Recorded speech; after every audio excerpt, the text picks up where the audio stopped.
N ગુજરાતની માલિપા હવે ચૂંટણીના ઢોલ વાગી ગયા. ધીડબાંગ ધીબાંગ કરતા બધાયની કોર એક જ ચર્ચા ચાલુ છે કે આમ આદમી પાર્ટી, ભાજપ અને કોંગ્રેસ આમાંથી કોણ ઉમેદવાર જાહેર કરશે. જો કે આમ આદમી પાર્ટી થોડી એડવાન્સ ચાલી રહી છે એવું આપણે માની લઈએ, કારણ કે ચૂંટણી જાહેર થઈ એ પહેલા તો ગોપાલ ઇટાલિયાનું નામ વિસાવદર માટે જાહેર કરી દીધું હતું, પણ સૌ કોઈની નજર હતી કે આમ આદમી પાર્ટી એ કડી બેઠક માટે કોને ઉમેદવાર જાહેર કરશે. અને હવે સમાચાર મળી રહ્યા છે કે કડી વિધાનસભામાં એ બેઠક માટે આમ આદમી પાર્ટીએ પોતાનો ઉમેદવાર જાહેર કરી દીધો. નમસ્કાર, આપ જોઈ રહ્યા છો ન્યૂઝરૂમ અને આપની સાથે હું છું ભાવિક. પહેલા તો તમે અમારી ચેનલને સબસ્ક્રાઇબ ન કરી હોય તો હમણાં જ અમારી ચેનલને સબસ્ક્રાઇબ કરો, બેલ આઇકનને દબાવો, જેથી કરીને પડે પડના સચોટ સમાચાર તમને તમારા મોબાઈલ પર તરત જ મળી રહે.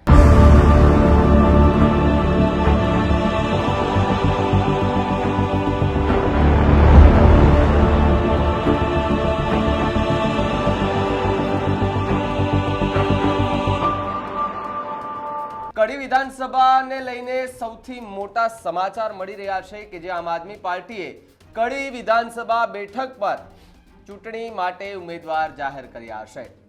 આમ આદમી પાર્ટીએ જગદીશ ચાવડાના નામની કડી વિધાનસભાથી મહોર લગાવી છે.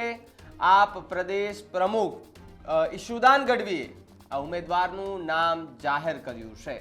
કડી અને વિસાવદર આમ આદમી પાર્ટી મજબૂતીથી લડશે તેવું પણ ઈશુદાન ગઢવીએ એક પ્રતિક્રિયામાં જણાવ્યું છે. તો બીજી તરફ કડી અને વિસાવદરની ચૂંટણીમાં આમ આદમી પાર્ટીનો ડંકો વાગશે તેવું ઈશુદાન ગઢવી દ્વારા કહેવામાં આવી રહ્યું છે.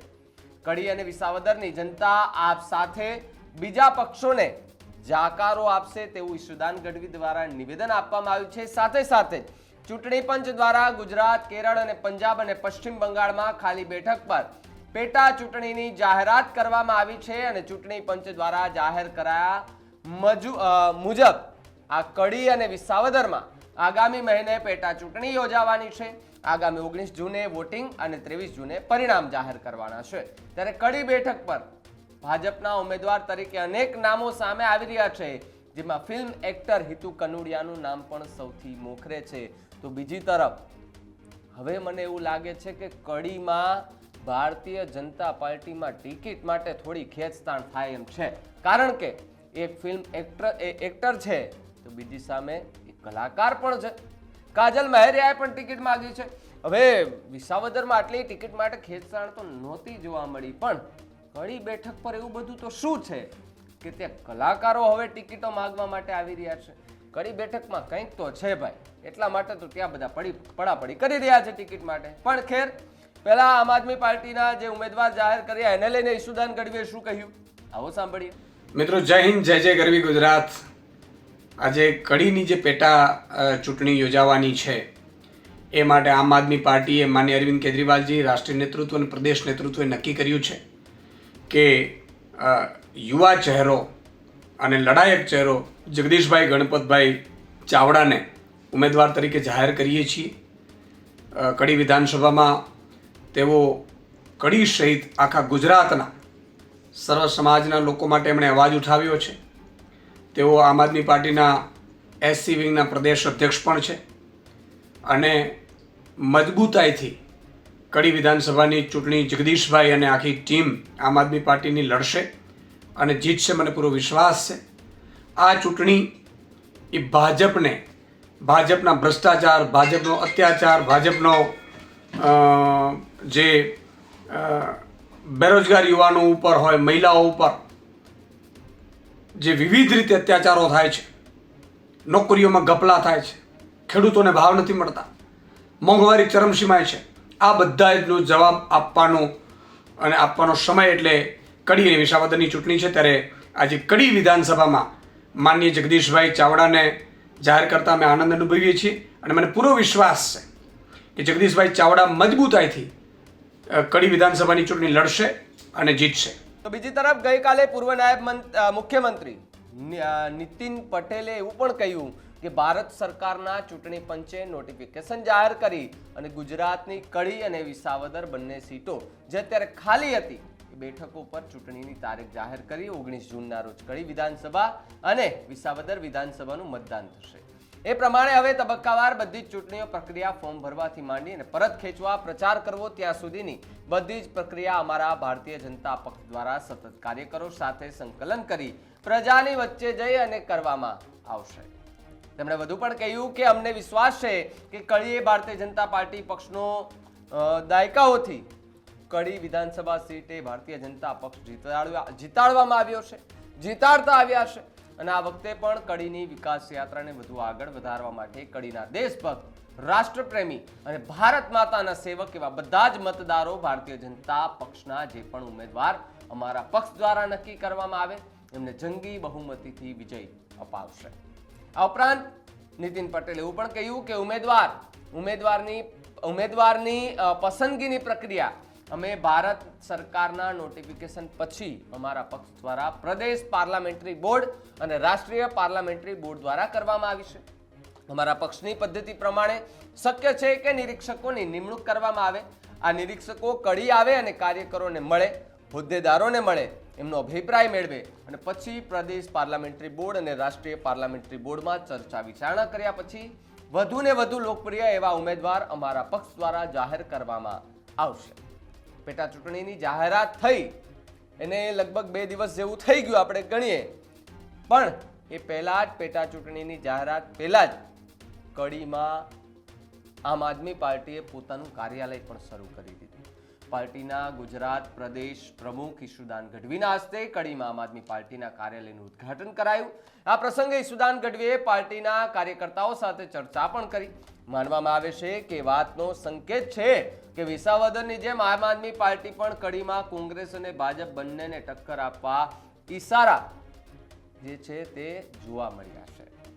પણ મહત્વનું છે કે વિસાવદર બેઠક પર આમ આદમી પાર્ટીએ પહેલેથી જ ઉમેદવાર જાહેર કરી દીધા હતા. આમ આદમી પાર્ટી અહીંયા પાર્ટીની સૌથી અગ્ર હરોળમાં નેતા ગણાતા ગોપાલ ઇટાલિયાને મેદાનમાં ઉતાર્યા અને જ્યારથી આમ આદમી પાર્ટીએ તેમના નામની ચર્ચા કરી ત્યારથી જ એ ચર્ચાઓ શરૂ થઈ હતી કે વિસાવદર બેઠક પર હવે ત્રિપાંખીયો જંગ ખેલાશે. એવામાં જ્યારે આમ આદમી પાર્ટીએ કડી બેઠક પર ગતિવિધિ વધારી છે ત્યારે એવું માનવાનું સાવ અસ્થાને નથી કે હવે વિસાવદરની જેમ કડીમાં પણ ત્રિપાંખીયો જંગ ખેલાશે. કડી વિધાનસભા મત વિસ્તારમાં 376 નવા મતદારોનો વધારો થયો. આમાં 152 પુરુષ અને 224 મહિલા મતદારનો સમાવેશ થયો છે. કુલ મતદારોની સંખ્યાની વાત કરીએ તો 2,89,746 થઈ ગઈ છે, જેમાં 1,49,719 પુરુષ, 1,40,023 મહિલાઓ અને 4 ત્રીજી જાતિના મતદારોનો સમાવેશ જોવા મળી રહ્યો છે. તો બીજી તરફ ટકાવારીમાં જો વાત કરીએ તો પાટીદારો છે તે 31%, ઠાકોર 30%, એસસી 12.5%, મુસ્લિમ 9%, રબારી સમાજ 4% છે. બીજી તરફ બ્રાહ્મણ છે તે 2% છે, દરબાર 4%, પ્રજાપતિ સમાજ 4% અને છેલ્લે રાવળ સમાજ છે એ 4%. એટલે કે આ વસ્તી એક જે છે મતદારોની જે ગણતરી થાય એ રીતના કે જાતિ આધારિત આપણે કહીએ તો એ રીતે એટલા ટકાવારી કડીમાં નીકળે છે. પણ મહત્વની વાત એ છે કે કડી વિધાનસભા બેઠક પર ભાજપમાંથી હિતુ કનુડિયા પ્રબળ દાવેદાર છે. આ ઉપરાંત રમેશ સોલંકી અને ઈશ્વર મકવાણાના નામ પર પ્રબળ દાવેદારી મનાઈ રહી છે. તો સાથે જ મણીલાલ વાઘેલા, પ્રહલાદ પરમાર અને કડી બેઠક પર પેટા ચૂંટણીમાં ભાજપ તરફથી ઉમેદવારમાં પ્રબળ દાડીમાં આ નામ આ યાદીમાં સામેલ હોવાનું જોવા મળી રહ્યું છે. તો બીજી તરફ કડી વિધાનસભા કોંગ્રેસમાંથી રમેશ ચાવડાને ટિકિટ મળી શકે છે. કોંગ્રેસના પ્રહલાદ પરમાર, પ્રવીણ પરમાર પણ ટિકિટના દાવેદાર મનાય છે. તો કોંગ્રેસ દ્વારા 4 નામ હાઈકમાન્ડોને મોકલી અપાયા છે, જેમાં મહત્વનું છે કે 19 જૂને કડી વિધાનસભા બેઠક પર પેટા ચૂંટણી યોજાશે અને 23 જૂને મતગણતરી હાથ ધરવામાં આવશે.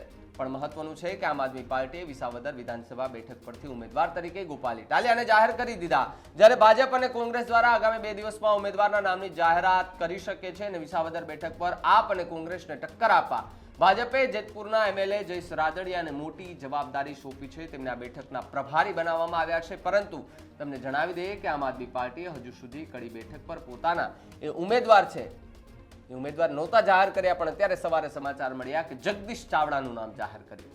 જગદીશ ચાવડાનું જ્યારે સોશિયલ મીડિયા પ્લેટફોર્મ મેં ચેક કર્યું ત્યારે એમાં જોવા મળ્યું કે જગદીશ ચાવડા એ લગભગ આમ આદમી પાર્ટીના નાના મોટા કાર્યક્રમોમાં હાજર રહેતા જોવા મળ્યા હતા, લોકો સાથે જોવા મળ્યા હતા. એટલે સ્વાભાવિકપણે જીતવું હોય તો લોકોની સેવા કરવી પડે, લોકોના દિલ જીતવા પડે. એટલે જગદીશ ચાવડા કેટલા પ્રબળ દાવેદાર છે એ તો ચૂંટણીને દિવસે, મતદાનના દિવસે જ ખબર પડશે. જો કે કડીમાં આમ આદમી પાર્ટીએ પોતાનું કાર્યાલય શરૂ કરતા હવે એવું દેખાઈ રહ્યું છે કે વિસાવદરની જેમ હવે કડીમાં પણ ત્રિપાંખ્યો જંગ જામી શકે છે. કડીમાં જે ઉમેદવાર જાહેર કર્યા છે જગદીશ ચાવડા, એને લઈને તમારું શું માનવું છે? ને જો તમે પણ કડીમાં રહેતા હો અને જગદીશ ચાવડાને ઓળખતા હોય ને એમના કામ તમે જોયા હોય, તમને કમેન્ટ કરીને કમેન્ટ બોક્સમાં ખાસ જણાવજો. જોતા રહેજો ન્યૂઝરૂમ. મને આપો રજા. નમસ્કાર.